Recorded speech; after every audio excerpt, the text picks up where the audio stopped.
Hey guys, welcome back to the podcast. Real quick, I'm in my car again. But in this podcast, I want to share a quick thought on how to potentially reverse your prediabetes insulin resistance without having to take medication. If you're new to the podcast or you're watching on YouTube, I've picked up quite a few followers on YouTube and subscriptions on YouTube recently. So if you're new to this, my name is Adam.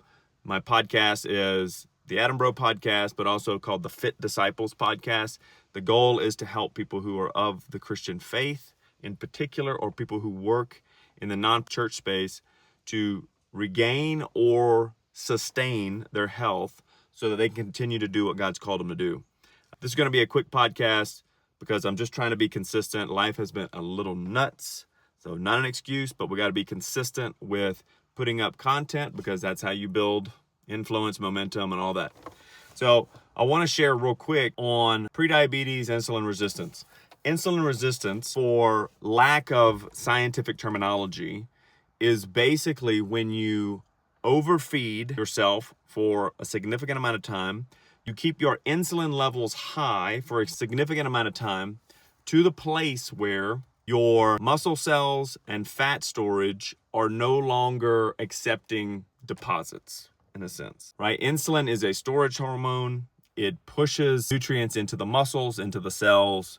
It stores fat. It pushes amino acids into the muscle. It does a lot of things. It's a master hormone. The issue is not like insulin is a problem because it's a miracle hormone. Insulin, when it is consistently high, comes with some negative side effects. So insulin resistance and prediabetes, they say a huge number of our youth now, probably like 30% of kids, are pre-diabetic. Many people I know are pre-diabetic, and they're wondering why or how can they reverse this without taking medication. The first thing is to realize is that this is a disease of lifestyle. Genetics do play a part, but they're not a sentence on what's going to happen to you. Your genetics will play a role in how well you secrete insulin, how well you build muscle to dampen the insulin response, how well you build muscle to store your glycogen blood sugar.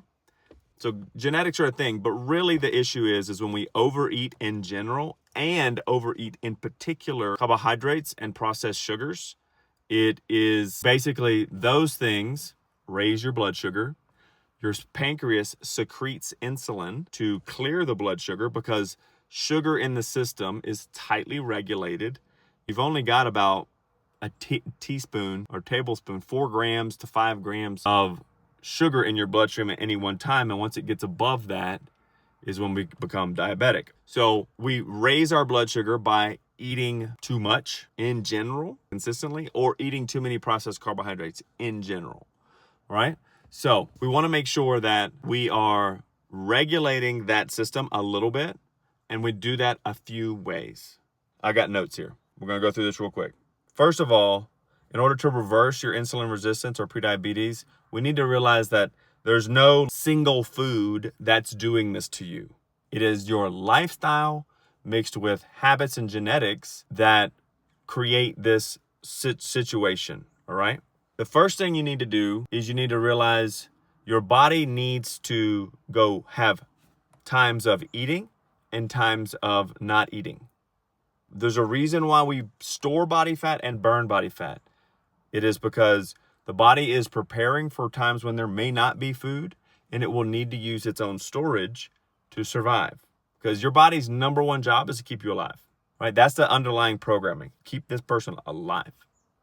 Now, we find ourselves in a situation where we have food all the time, and the marketing is telling you that snacking is a good thing and don't get hangry, right?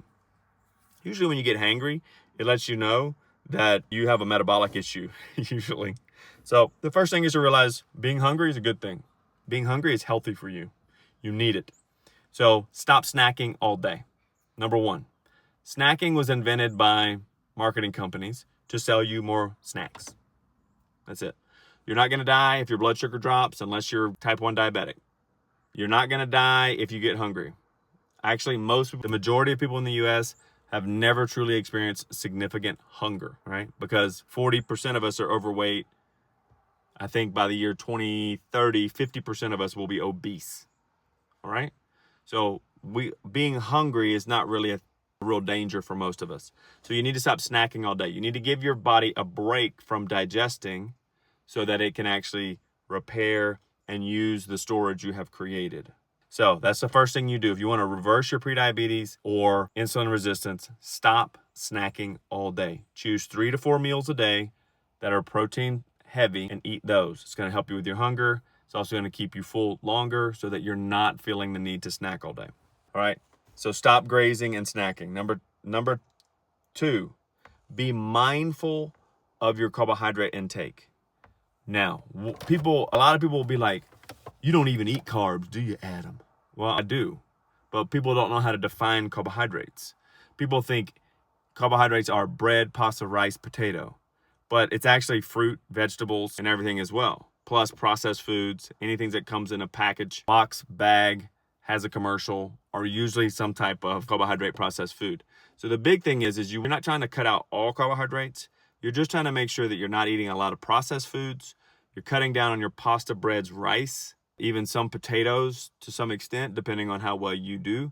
But if you just cut out pasta, bread, rice, cakes, pies, cookies, stuff like that, for the most part, donuts, anything that comes in a package, you're going to immediately lower your processed carbohydrate intake, and therefore your blood sugar, the demands on your insulin and blood sugar are going to go down significantly just by cutting those out or greatly reducing them. So again, just to clarify, we have a whole thing going around in the fitness space where blood sugar spikes are a problem. And you've got people building their whole brand off of lowering your glucose spike, right? Lowering your glucose spike can be a thing, but somehow they always develop a supplement that helps you with it too, because the issue is that glucose spikes are not the problem. That's how you're designed. You're designed to ingest food, and you even get a glucose spike from protein. It is just smaller than if you had mac and cheese or soda that was a full sugar soda, right? You're designed to have glucose spikes. That's why you have insulin. That's why you have a pancreas. The spike is not the problem. The problem is the continuous spikes, the elevated blood sugar levels throughout the day, the elevated insulin levels throughout the day, right? Insulin resistance is truly a problem of too much insulin. How do we create too much insulin? We keep eating processed sugars and carbs throughout the whole day, right? Or we're not sleeping, which creates more insulin resistance. So the problem is, I know the glucose goddess is a big thing and everybody's into it and wearing CGM, continuous glucose monitors and all this other stuff, and they're monitoring their spikes. Unless you're diabetic already, you don't need to be monitoring your spikes. You just need to make choices around your food. Hey, I'm just not going to eat all day. There are times I don't eat throughout the day. And then when I do eat, I try not to eat processed carbohydrates foods, pastas, breads, rice, cakes, pies, cookies, convenience store foods, candies. I try not to eat the things that I know are probably not great for me. Boom. So the issue is not the spike itself. The issue is the continuous spiking throughout the day, right? So I'll eat rice, I'll eat potatoes, pasta, but I just don't do it all day. Every meal, it has bread. Every meal, some people I know just eat sandwiches. Every meal has some form of big carbohydrate. Breakfast is 2 eggs and a pile of oatmeal.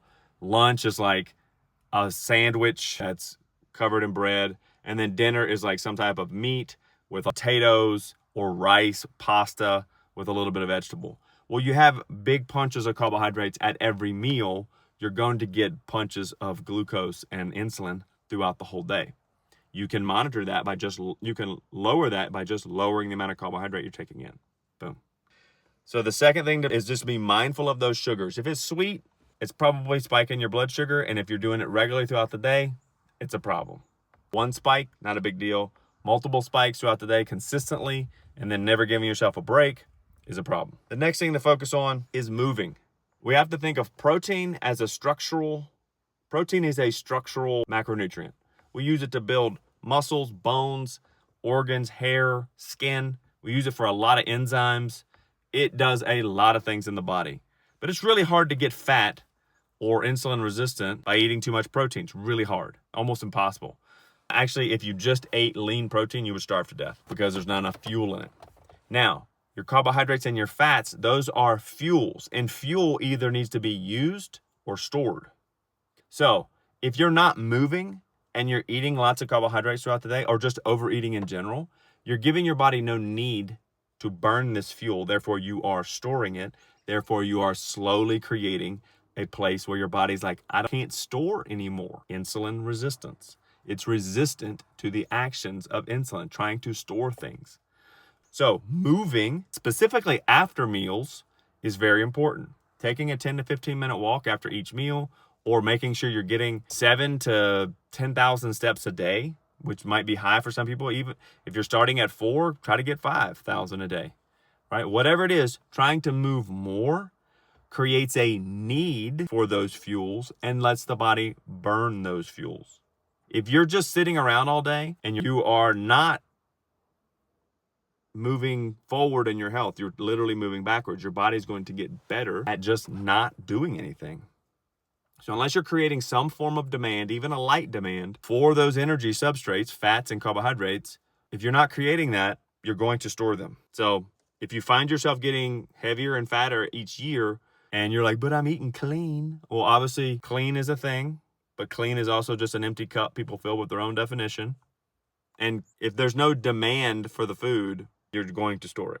So you have to move. The human body, movement is the thing. It needs it, just like sleep. So moving after every meal or moving more throughout the day. This could be lifting weights. This could be going for a walk. This is just taking your dog for a walk. It could be swimming, biking, running, hiking, gardening. Moving your body creates a demand for the fuels you're putting in. Makes it easier to not have to store them. Obviously, you can't out-exercise a bad diet, but you can create a better environment for the food you are eating. Now, the next thing is prioritize your sleep. Sleep is not just unconsciousness. It is a time where you repair, reboot systems, take care of your body. You can create insulin resistance, at least in the short term, with just a few nights of really bad sleep. So by sleeping 4 to 5 hours every night, you are creating a system where you're just going to get worse. You're not going to overcome that through exercise. You can mitigate a little bit of it, but usually if you're not sleeping good, you're not exercising great either, right? Just think about it. If you're exhausted all the time, chances are you're not in the gym just crushing it, right? So focus on your sleep, 7 to 9 hours a night, solid sleep. If you're having trouble with that, take a sleep aid until you get your body into the rhythm of it, and then set a time to go to bed and a time to wake up. Try to stick to those even on the weekends to the best of your ability. Sleep is a prerequisite for metabolic health. If you're not sleeping good, it's going to be very difficult to be metabolically healthy. You can, because exercise can help a ton, but it's very few people who sleep really poorly and can exercise really well. The next thing is build muscle. Muscle is the number one place you store blood sugar. So remember, insulin is a response to elevated blood sugar levels that are too high, too often. Not one spike is a problem. Lots of spikes continually throughout the day for years is the problem. The more you build muscle, the better place you have to put that blood sugar, right? And as a coach I know says, after lifting weights, almost no one is insulin resistant, because the action of lifting weights, of putting pressure on your muscles, sorry, I got a fly in here, creates insulin sensitivity. The body immediately starts to use glucose a little bit more properly. And the more muscle you build, the better metabolic health you're going to have. We have a mountain of evidence showing that people who have more muscle just have better metabolic shape and better physical shape. So building muscle is a thing. You need to build muscle. Doesn't mean you need to get jacked. You're not going to all of a sudden become Arnold Schwarzenegger. You're not going to do it. Sorry, this fly is driving me crazy. Like that, we don't have an epidemic of ladies who lifted weights one time just becoming grossly over muscular. People spend thousands of dollars a month on drugs to become overly muscular. So you're not going to do it by accident. Get in the gym, lift some weights, push your muscles, make them burn. This could be riding a bike, running. It could be anything that makes your muscles burn is going to create insulin sensitivity, right? And then building more muscle in general gives you a better place to put that blood sugar, right? So the more muscle you have, the more resistant you are to becoming pre-diabetic. The last thing is to realize that this is a lifestyle issue. It's not one bad food. It's not one situation. It's chronically not sleeping enough. It's chronically eating processed foods and not focusing on your protein enough, not eating real food. So this would be eating bars, cakes, pies, anything that comes in a box. The more you process a food, meaning the further away this food is away from its original state, the more likely it is it's going to cause metabolic problems. They're going to take the fiber out. We're going to take more of the protein out. It's going to be filled with more processed fats and carbohydrates and sugars. So you're going to get way more calories for way less nutrients. And it's easy to get fat, and it's easy to get insulin resistant. So how do we shift it? We shift it by sleeping, cutting down our processed foods as much as possible, moving as much as we can with intention, and building muscle. You do this for a few months straight and start losing some weight and get your insulin sensitivity up, you're not going to be pre-diabetic anymore. Walking in general, just 10 minutes, 3 times a day, outperforms the leading medication for blood sugar control, which is metformin, right? So you have more power at your disposal to create health than any medication, right? So if you are struggling with insulin resistance and prediabetes, and you're like, hey, the doctor's trying to put me on this medicine, but I don't want to, or you can go on the medicine, but then start losing the weight through these tips I'm giving you, then you can come off the medication when your blood sugar renormalizes, right? But this is a lifestyle disease. This is not something that just happened to you. You created it through either willfulness or ignorance, doesn't matter, but you created it by overeating, undermoving, undersleeping, and underperforming physically in general. But the good thing is you can reverse it by lifestyle change, all right? So if you're in the ministry, if you're a pastor and a leader, and you're struggling with these things and you need help, you can reach out to me directly. I would love for you to reach out to me directly through my email, or you can reach out to me through YouTube, comments in there. You can reach out to me on Instagram. You can direct message me, totally fine. My handle for both of those is at Adam Braud, my last name, B-R-A-U-D, at Adam, B-R-A-U-D. Please reach out to me. I would love to help you. If you go to any of my YouTube or any of my Instagram videos and type in the word diet in the comment, I will send you a free nutrition guide. If you type in the letters F, faith, and fitness, I'll send you my free faith and fitness starter pack. It's all free. And it goes through a lot of this information. But you don't have to take medication for the rest of your life. You're not sentenced to be sick the rest of your life. But you do have to take some responsibility for the way you are running your life so that you can live healthy. And if you feel like you're called to do something for the Lord and you're not taking care of your health, you are actively sabotaging the amount of time and the impact of what you're going to do for the Lord, right? Because at the end of the day, it's more about how much time you spend doing the thing, right? That creates momentum over time, right? For instance, I work with a ministry who they're now at 40 years of ministry and their impact is higher than it's ever been. Why? They've just been at it longer, right? They've been doing it. They've been obedient to the Lord for longer. So it takes time. The longer we can keep you in the game, the better, but you have to take responsibility for it. So, hey, if you're watching this on YouTube, give us a subscribe. We would love it. We're trying to grow that. Help me grow my YouTube channel. Give us a like and subscribe. If you're listening to this podcast on Spotify, Apple Podcasts, hey man, give us a thumbs up, leave us a comment. We would love to hear from you. Give us a review, and we would love to hear from you. We're just trying to help people stay in the game longer for Jesus so we can help more lives. We love you, appreciate you. Have a great day.